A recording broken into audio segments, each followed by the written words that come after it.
18-19 ദിവസമായി നമ്മുടെ നാട്ടിലൊരു രാപ്പകൽ സമരം നടക്കുന്നുണ്ട്. അമ്മമാരും സഹോദരിമാരും രാപ്പകല് സെക്രട്ടേറിയറ്റിന് മുന്നിൽ സമരം നടത്തിക്കൊണ്ടിരിക്കുകയാണ്. എന്തിനു വേണ്ടിയാണ് അവർ ആ സമരം നടത്തുന്നത്?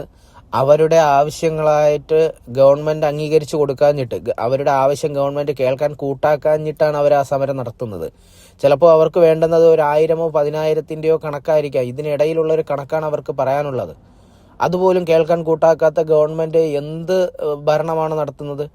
നമ്പർ 1 കേരളം, നമ്പർ 1 കേരളം എന്ന് ഇടയ്ക്കിടയ്ക്ക് പറയുന്നത് എന്തടിസ്ഥാനത്തിലാണ് നമ്പർ 1 ആകുന്നത് കേരളം?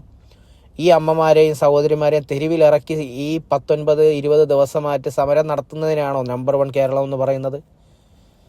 PSCയിലുള്ള ഉദ്യോഗസ്ഥർക്ക് ലക്ഷങ്ങൾ സാലറി ഇരിക്കെ പിന്നെയും ലക്ഷങ്ങൾ വാരി വാരി കോരിക്കൊടുത്ത്, അവർക്ക് ലക്ഷറി കാറ് കൊടുത്ത്, അവരെ ഈ ഗവൺമെന്റിന്റെ ആശ്രിതർക്ക് ലക്ഷങ്ങൾ വാരിക്കോരി കൊടുത്ത് മുന്നോട്ട് പോകുന്നതിനാണോ നമ്പർ 1 കേരളം എന്ന് പറയുന്നത്?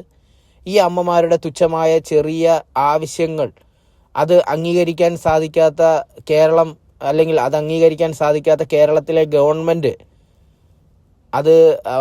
അത് മരണപ്പെട്ട ആൾക്ക് തുല്യമാണ് ആ ഗവൺമെന്റ്. നിശ്ചലമാണ് ആ ഗവൺമെന്റ്.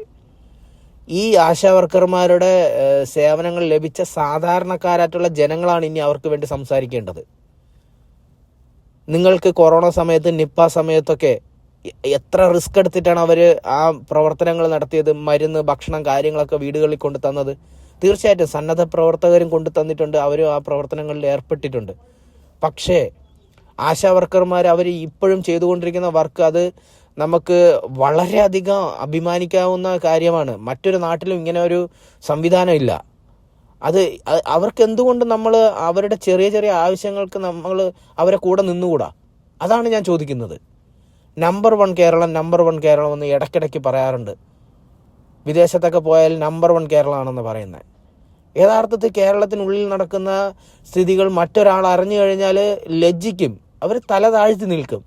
ഇതൊന്നും ഒരു നാടിലും നടക്കാത്ത കാര്യമാണ്. ഈ സ്ത്രീകൾ ഇറങ്ങി സമരം ചെയ്യുക, അവരുടെ ആവശ്യങ്ങൾക്ക് വേണ്ടി സ്ത്രീകൾ ഈ 2025-ലും സ്ത്രീകൾ തെരുവിലിറങ്ങി സമരം ചെയ്താൽ മാത്രമേ അവർക്ക് അവരുടെ ആവശ്യങ്ങൾ നിറവേറാൻ സാധിക്കൂ എന്നുള്ളത് വളരെ നാണം കെട്ട, വളരെ തല താഴ്പ്പിക്കുന്ന ഒരു അവസ്ഥയാണ്. ഗവൺമെന്റ് ഇനിയെങ്കിലും അവരുടെ കാര്യങ്ങൾ കാണുക, അവർക്ക് വേണ്ടുന്ന ചെറിയ ആവശ്യങ്ങൾ നിറവേറ്റി കൊടുക്കുക. ഒരു സാധാരണ പൗരൻ എന്ന നിലയിൽ എനിക്ക് പറയാനുള്ളത് ഇത്ര മാത്രമാണ്. ഇതിൽ രാഷ്ട്രീയം കാണരുത്. ഇതിൽ രാഷ്ട്രീയം നമ്മൾ കാണാനേ പാടില്ല. ദയവ് ചെയ്ത് ആ സമരം ചെയ്യുന്ന ആൾക്കാർ ഒരുപാട് രാഷ്ട്രീയ പാർട്ടികളിൽ പെടുന്ന ആൾക്കാരാണ്. അപ്പോൾ നമുക്ക് ഇത് ഒരു രാഷ്ട്രീയ പാർട്ടി നടത്തുന്ന ഒരു സമരമാണ് എന്ന് നമുക്ക് ഒരിക്കലും പറയാൻ സാധിക്കില്ല. അത് എന്തെങ്കിലും സാഹചര്യം ഉണ്ടെങ്കിൽ അവരുടെ ആവശ്യങ്ങൾ കേൾക്കാൻ ഗവൺമെന്റ് കൂട്ടാക്കണം. അത് നടപ്പിലാക്കി കൊടുക്കാൻ നമ്മൾ, അല്ലെങ്കിൽ അവരുടെ ആവശ്യങ്ങൾ ഗവൺമെന്റിന് മുന്നിലേക്ക് എത്തിക്കുന്നത് വരെ സാധാരണ ജനങ്ങൾ അവർ ശബ്ദമുയർത്തണം.